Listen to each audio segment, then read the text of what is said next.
Hebrews chapter 4 verse 1 speaks about the promise of God's rest that he has extended to his new covenant people. In my former denomination, I was told that this was speaking of the keeping of the Sabbath day. But when I checked it out, it was not about that at all. Let's talk about it on the new Kosmos Videocast. This is the new Kosmos Videocast. You've never heard it like this anywhere.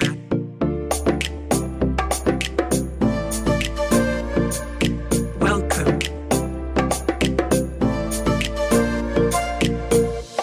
And good day, good morning, good evening, good night to you wherever and whenever you're watching me. This is your brother and friend Maurice.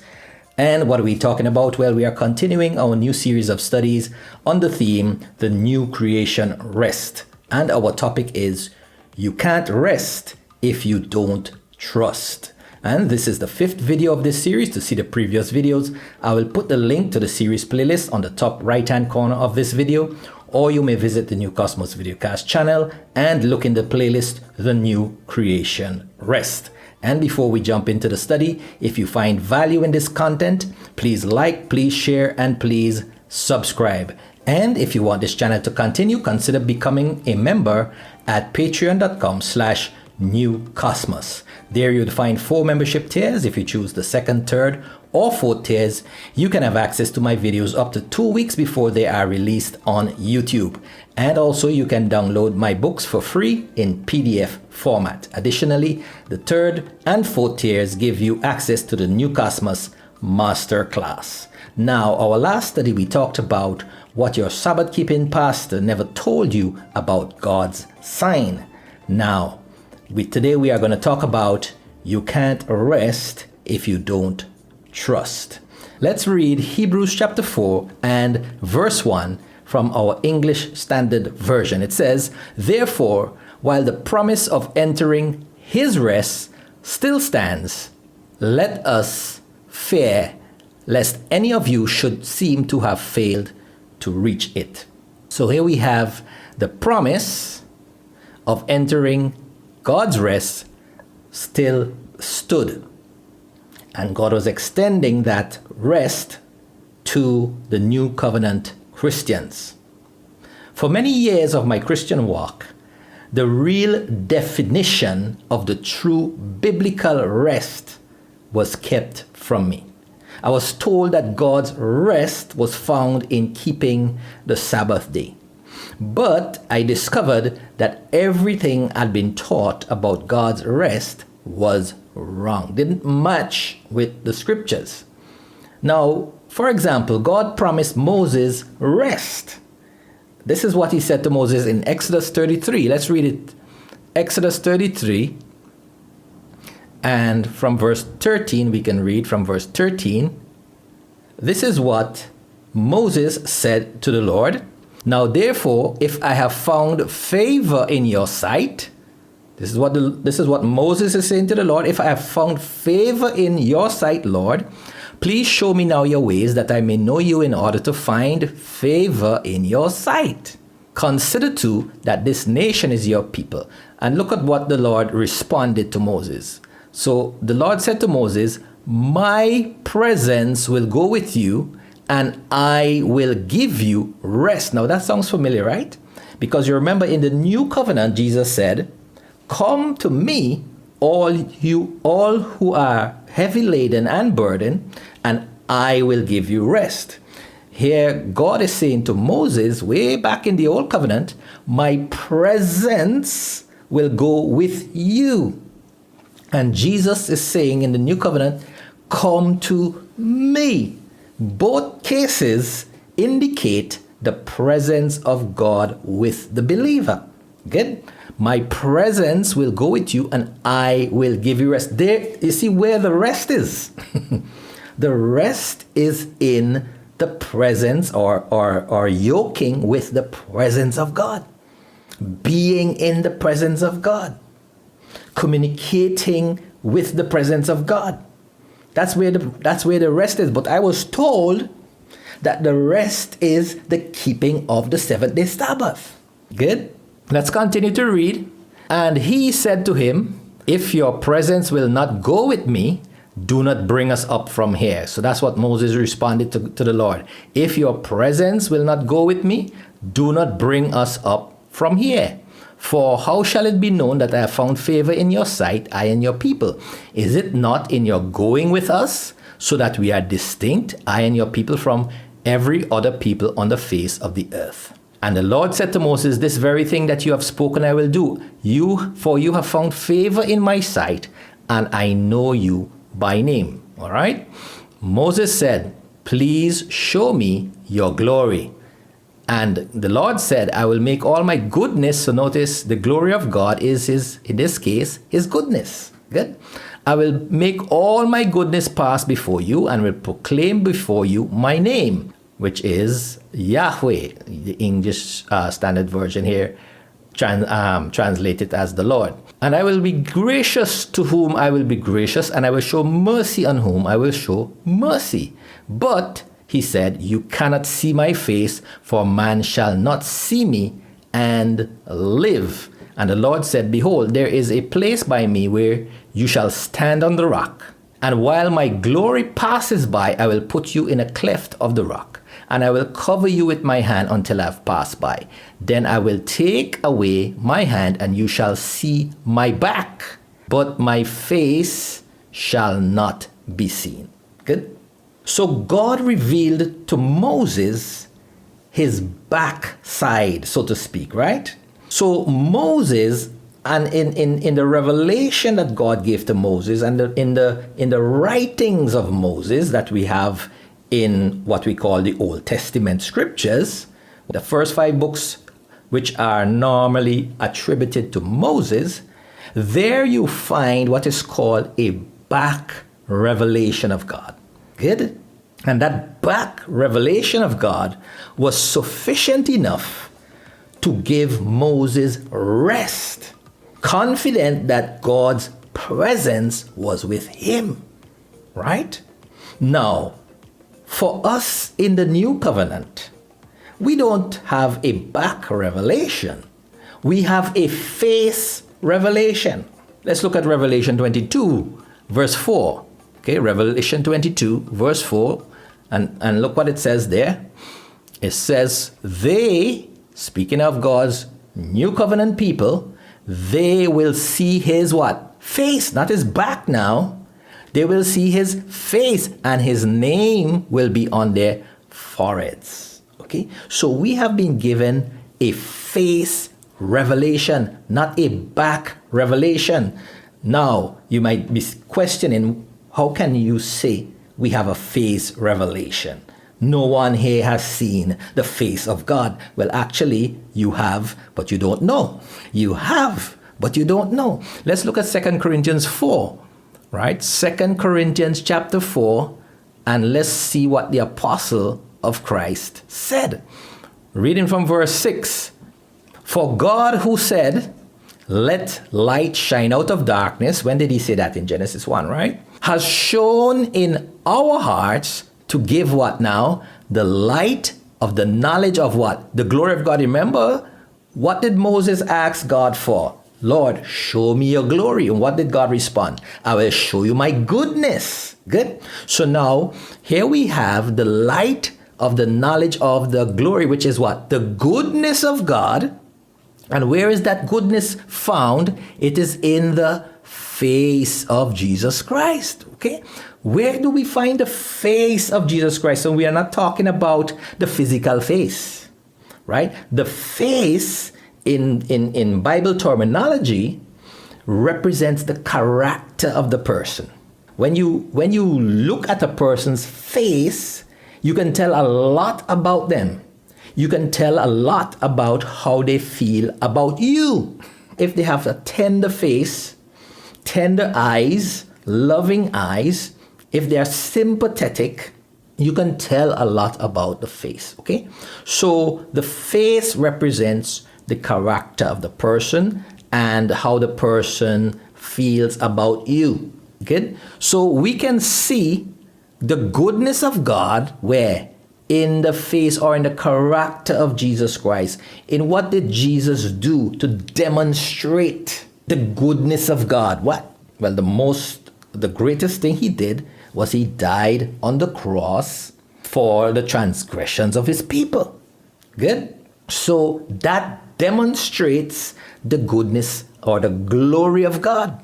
So we have been given the face revelation, while Moses was given the back revelation. But for Moses, the back revelation was sufficient for him to rest. For us, the face revelation is more than enough to give us rest. Okay? But most of us are still what? Restless. Why? Because we have not either been taught correctly the goodness of God, or we have not taken the time to search out the goodness of God as revealed in the face of Jesus Christ. The new creation rest, I discovered, is a state of mind. It's a spiritual atmosphere. Okay? I remember I talked about this in the first video of our series, The New Creation Rest. Right? It's an inner orientation that comes about when we begin to see the glory of God in the face of Jesus Christ. It's a spiritual posture that we adopt when we begin to realize the glory of God in the face of Jesus Christ.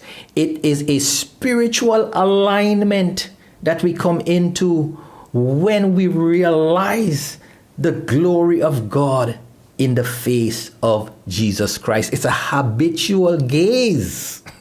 It's where your focus is when you begin to see the glory of God in the face of Jesus Christ. It's your interpretive lens. It's how you begin to now read scriptures, which before it seemed to bring condemnation. It seemed judgment. God is a God of judgment. God is a God of condemnation. God is just waiting for me to slip up so that he can cast me into hell to burn forever. All of a sudden, when you see the glory of God in the face of Jesus Christ, you now begin to see, hey, God is for me, right?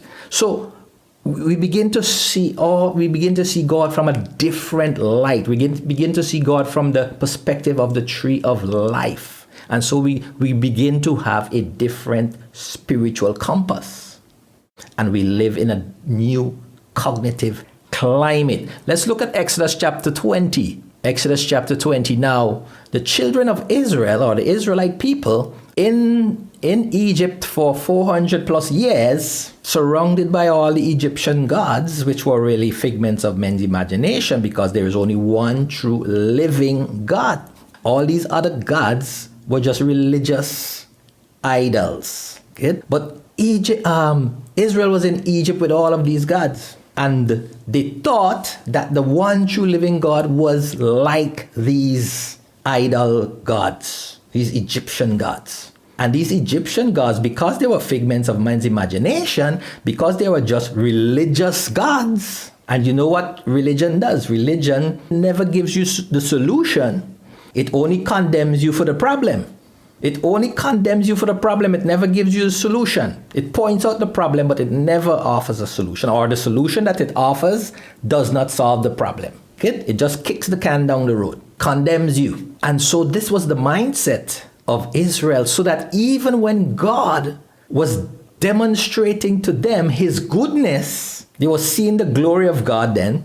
In the Old Testament, God said no one could see his face, only his back. But that back revelation was good enough. And God was demonstrating his glory to them, but they couldn't see it. Right? So let's read Exodus 20, verse 1 and 2. It says, "And God spoke all these words, saying, I am the Lord your God, who brought you out of the land of Egypt, out of the house of slavery." Okay? Now notice what God begins. This is actually the prologue to the Ten Commandments. And notice how God begins the Ten Commandments. He didn't begin the Ten Commandments by saying, you must obey me. No, he began the Ten Commandments by declaring his goodness. He said, I am the God who brought you out of the land of Egypt, out of slavery. None of the other gods did that. And then he says, You shall have no other gods. And he listed out the 10 commandments, which was their covenant that God wanted them to keep between him and Israel. But look how Israel responded now in verse 18. Now, when all the people saw the thunder and the flashes of lightning and the sound of the trumpet and the mountain smoking, the people were what? Afraid and trembled, and they stood afar off. And this is the problem. There are so many. Now, this is Old Covenant people, right? These were people who had the Old Covenant mindset. These were people who had the slave to master mindset. They related to God as slaves to a master, right? But I'm here to tell you that many Christians have the same mindset. The same mindset. They are terrified of God. They are terrified of God. Even though we now in the new covenant have the face revelation, where we see the glory of God in the face of Jesus Christ, we still are terrified, afraid and trembled. They stood afar off and they said to Moses, you speak to us and we will listen, but do not let God speak to us lest we die. So even though God declared to them in verse 2, I am the God who brought you out of the land of Egypt, out of the house of slavery. They still were afraid of God. They said, hey, God wants us dead, right? We are afraid of him. Moses, you, because this was the way of the Egyptian gods. Egyptian gods, because they were idols, a figments of men's imagination. They were religious idols. So these gods were not concerned about people. They didn't have the interest of people. The gods were self-serving. Why? Because the gods were the figment of the priest's imagination, and the priest wanted the people to serve them. So they used religion to do it. Okay, so well, if you don't bring us your sacrifices, if you don't bring us your tithes, the gods will destroy you, destroy your crops, and blah, blah, blah. Okay, that's what they did. So these people were in terror, and they had the same view of God. And the fact of the matter is, many of us, our religion has conditioned us to believe that we are unworthy of God, so that we are consistently rejecting God's outstretched hand of grace, which is outstretched to us. And we embrace the condemnation of the law.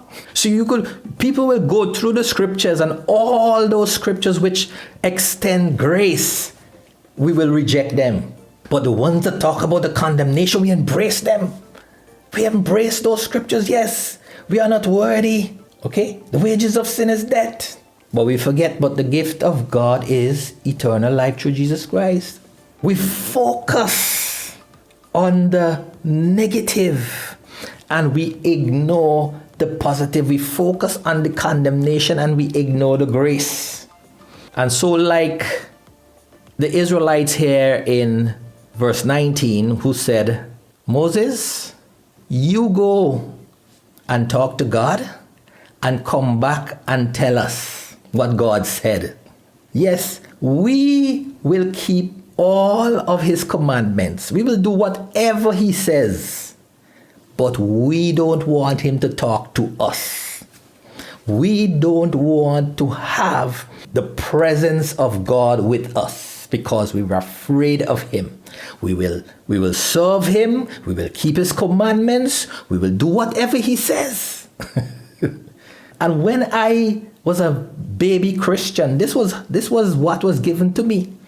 Obedience, obedience, obedience, obedience, obedience. God wants your obedience. God doesn't care about anything else but your obedience. Obedience. That's it. That's how you show you love God, by being obedient. We were content in being commandment-keeping slaves, but we rejected God's offer to make us his royal offspring who live and reign with him on his throne in his house. No, that sounds too blasphemous. No, we were sinners, we were wretched, we were unclean. We could not come into God's presence and live. That's what God told Moses. But is that what God's saying to us today? When Hebrews tells us, come boldly to the throne of grace. Where's the throne of grace? It's where God is. It's where his presence is. God's calling us into his presence. God wants us to look in his face. But we still have the old covenant mentality. No wonder we are restless. We are content to have a day of rest, whether it be Saturday, whether it be Sunday, whether it be Sabbath day, whether it be Lord's day. We are content with a day of rest, but we reject a mind that is at rest. And I could never experience God's rest if I continue believing it's about observing days instead of trusting a person. At the heart of God's promise of rest is his presence. But as slaves, Israel were terrified of his presence. So even God promising his presence to go with them, you would think that's a good thing. But no, they didn't look at it as a good thing, because they were accustomed to the Egyptian gods who at any moment they would destroy nations, they would destroy their own people.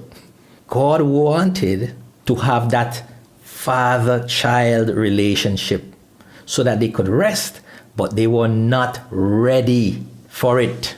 Okay? Now, when you think about the father-child relationship, children are fearless. Children are at rest when their parents are with them. You know that? I mean, you know that because you were a child at one point, and you can think about your father, you could think about your mother. And so to a child, for example, the father, the one that represents strength, his father is like a mighty fortress. It's like a M1 Abrams battle tank. While his mother is like the comforting, soothing, when he hits his knee or bruises his elbow, runs to mommy. Mommy kissed the knee, mommy kissed the elbow, and it's better. When the parent is present, the child feels safe. All the monsters lose their power. And to a child now, the father is invincible. Father is capable of moving mountains. And the mother is the one that calms the storms. So with the parent, with the mother and the father beside him, a child dares to dream. He explores, he stumbles, he falls, he rises again. But he's fearless. So for Israel, God said, my presence will go with you. But the problem was the image that they had in their mind about God was not the truth. And that's why they were terrified of God. And the idea of God's presence going with them was not something positive. God was making his presence visible in the pillar of fire and the pillar of cloud that went with them. And that was so that they can have an anxiety-free rest, so that they can conquer all the wilderness challenges, right? So that pillar of fire and that pillar of cloud should have had a really calming effect. They were embarking on a journey that they had never before made. Okay, they had to cross this wilderness to the promised land. And they had, all of these challenges. They needed food, they needed clothing, they needed medication, they needed protection, they needed water, all these other logistical necessities. But look, we have God's presence with us. And how do we know? There's the pillar of fire through the darkness. Look, there's the pillar of cloud in the midday sun. That's evidence that God is with us. So we can rest. We can be at ease. We can have this peace of mind. You see? Because rest is not about ceasing physical activity. It is having that calm confidence that God is with you. Trust and confidence lead to rest. But Israel, for the most part, did not trust God. And so because they did not trust God, they were restless. So we will continue looking at God's rest when I come back.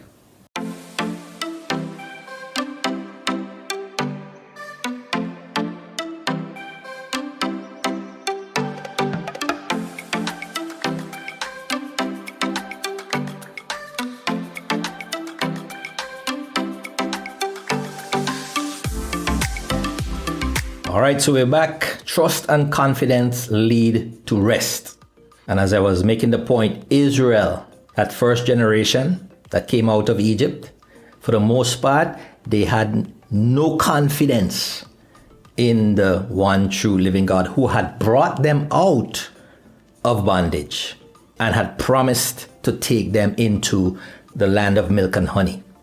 And that was mainly because of that slave to master relationship, that mindset, that slave mindset that they had, where they saw God as their master and they as his slaves. So a slave lives in perpetual fear, and his master's presence brings no comfort. When the master comes to the slave or the slave goes to the master, the slave isn't happy about that. He is terrified, because to a slave, the master is an unforgiving taskmaster. It's all about toil and labor. And the master's strength is actually a threat, because the slave knows or thinks that the master is capable of crushing him with just a word.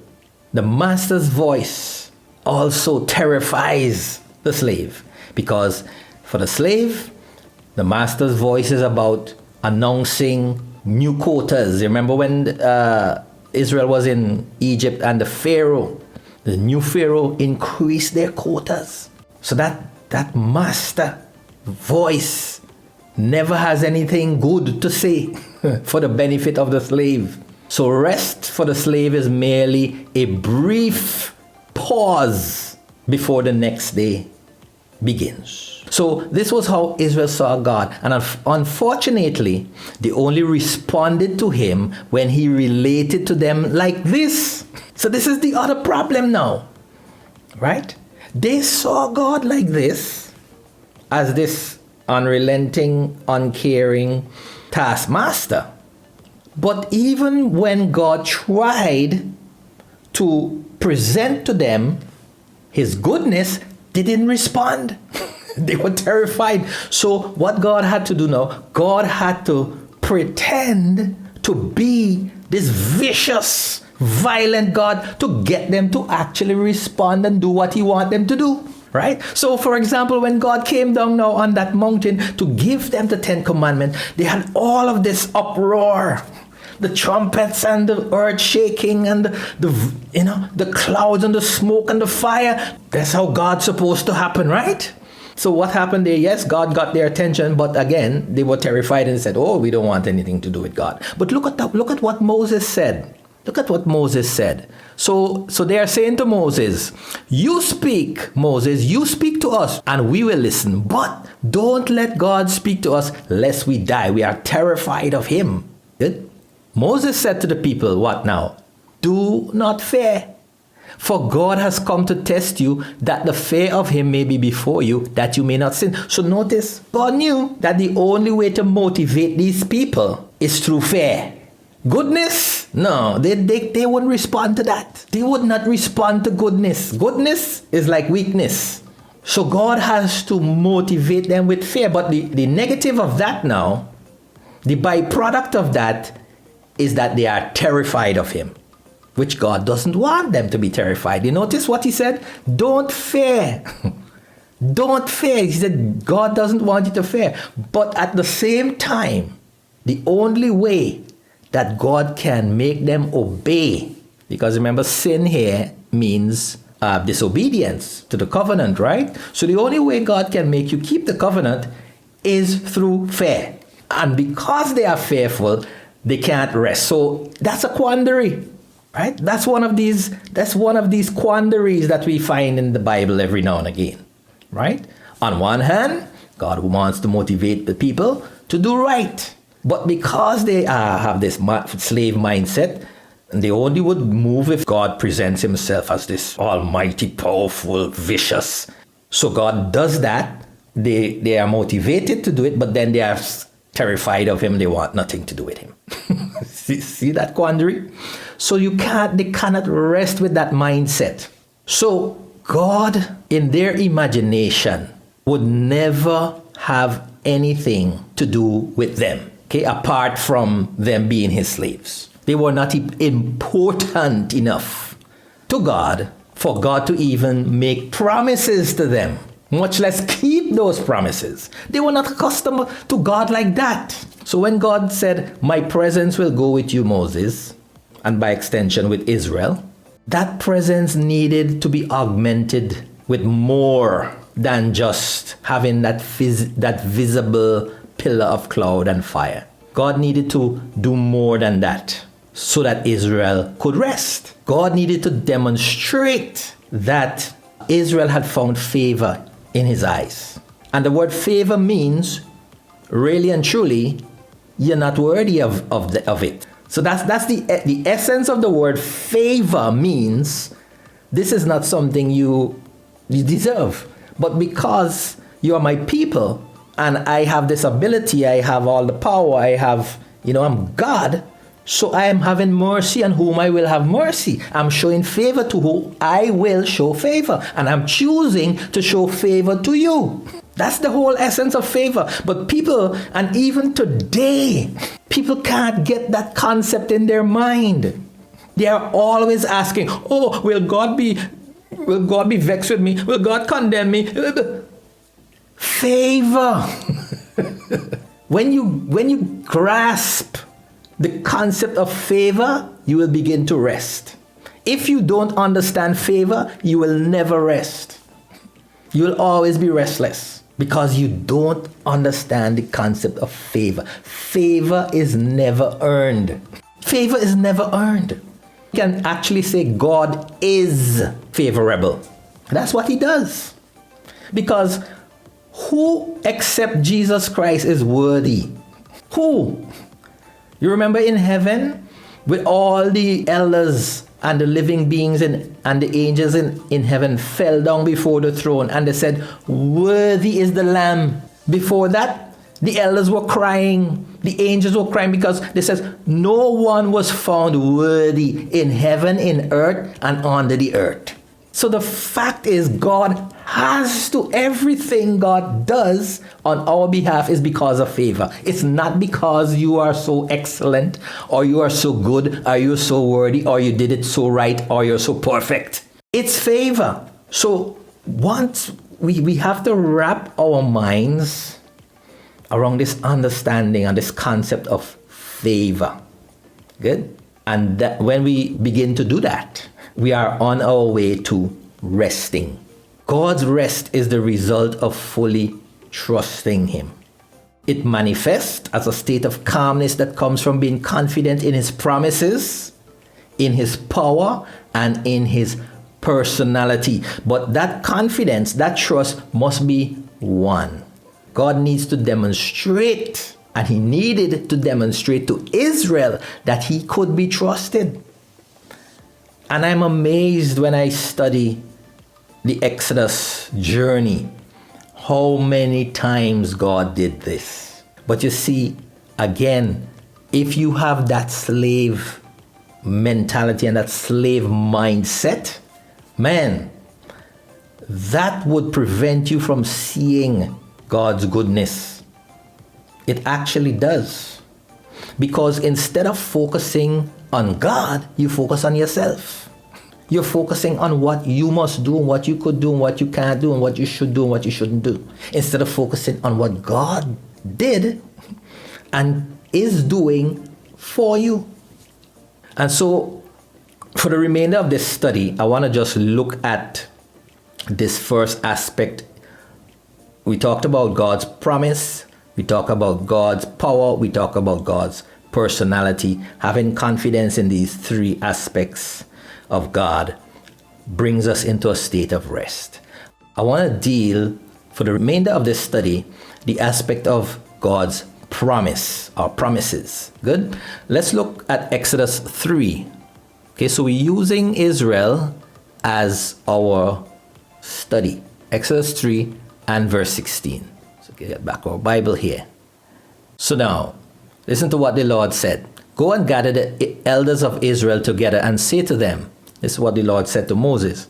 The Lord, the God of your fathers, the God of Abraham, of Isaac, and of Jacob, has appeared to me, saying, I have observed you and what has been done to you in Egypt. So God said, Moses, go and tell the people of Israel, go and tell the elders that God has observed he's aware of your situation. He's aware of your bondage. He's aware of your suffering. He's aware of your predicament. Okay? And I what? What's this word here? I promise.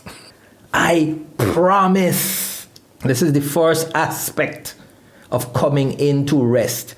Trusting in God's promise or promises, which is basically his word, right?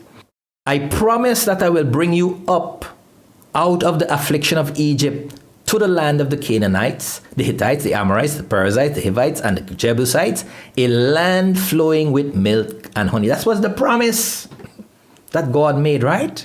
That was the promise God made to Israel, even before they even thought it was possible. God gave them this specific detailed promise. Good? Now, so that there was this overarching promise that God will deliver them out of Egypt, take them into this land of milk and honey, flowing with milk and honey, right? But studying human nature, and especially in situations and circumstances like this, when we have people who are traumatized for being years and years and centuries and generations in bondage and in a certain mindset and in a certain religious mindset. People don't just, in the twinkling of an eye, change their mindset.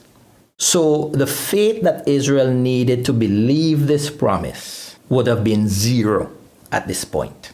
What would be needed to get them to actually take hold of this promise, that is, to begin resting, is that God would need to make some immediate promises and have them fulfilled immediately.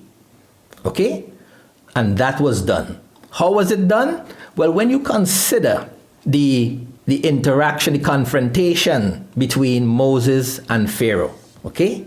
Where God would send Moses and Aaron, would send them before the Pharaoh with a request and a promise. God would say, Pharaoh, or you tell Moses to say, Pharaoh, let my people go. If you don't let them go, I will strike Egypt with plagues. Okay? So God will say, I will strike Egypt with a plague of bloody water if you don't let them go. And so Moses and Aaron go in, make the request, give the promise. Pharaoh would say, no deal. What would happen? God would keep his promise. Water would turn to blood. Pharaoh would relent and say, tell the Lord, I'm sorry, call off the plague. Moses would say, Lord, call off the plague would be called off. And this happened 10 times. So you had bloody water, you had frogs, you had lice, you had flies, you had livestock dying, you had boils, you had hail, you had locusts, you had darkness, and finally you had the death of the firstborn. But each time the pattern was the same. Moses and Aaron went in, God said, let our people go, or I promise you, you will have X plague. Pharaoh would say, nope. God would send the plague. Pharaoh would relent. God calls off the plague. Now, what was that? Those 10 times, what was the lesson that was being taught? The lesson that was being taught was that God honored his word. God kept his promise. Good? That was the lesson that was being taught. So, as the Israelites were watching what was happening, and all the plagues were affecting the Egyptians and not them, because they lived in the land of Goshen, and all around them they have havoc, they have catastrophe, they have chaos happening, but they were living in peace. All of that was to generate the seed of faith, for it to occur in their minds. You know what? It seemed like if God actually means what he says. It seems like if God takes his promises seriously. So maybe when God said he will take us out of Egypt into the promised land, maybe he means it, right? So that is how God began to generate faith in his promise.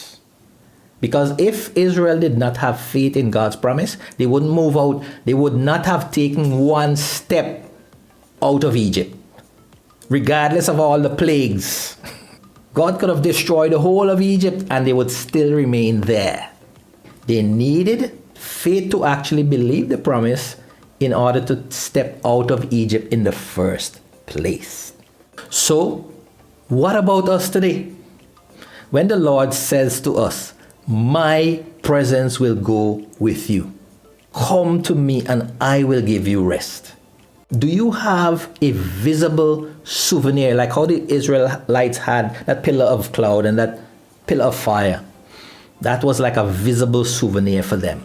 We should have visible souvenirs, memorabilia, so to speak, or something jotted down in our diary of a time or a season when we witnessed God's presence in our life in a miraculous way, or maybe in the life of someone else.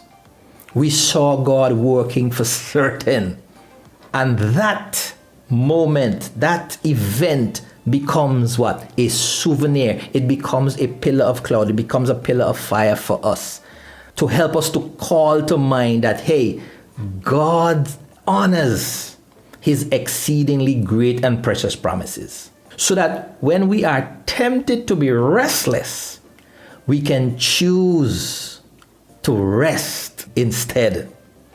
And so we have come to the end of this 5th video in this series, The New Creation Rest.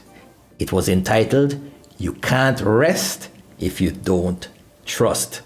And if you appreciate this content, remember, please like, please share, and please subscribe. And if you wish to support the ministry according to Galatians 6:6, you may give or become a Patreon member at patreon.com/newcosmos. So until next time, I'm your friend Murray saying, may God richly bless you. This has been the New Kosmos Videocast. Remember to comment, like, subscribe, and share.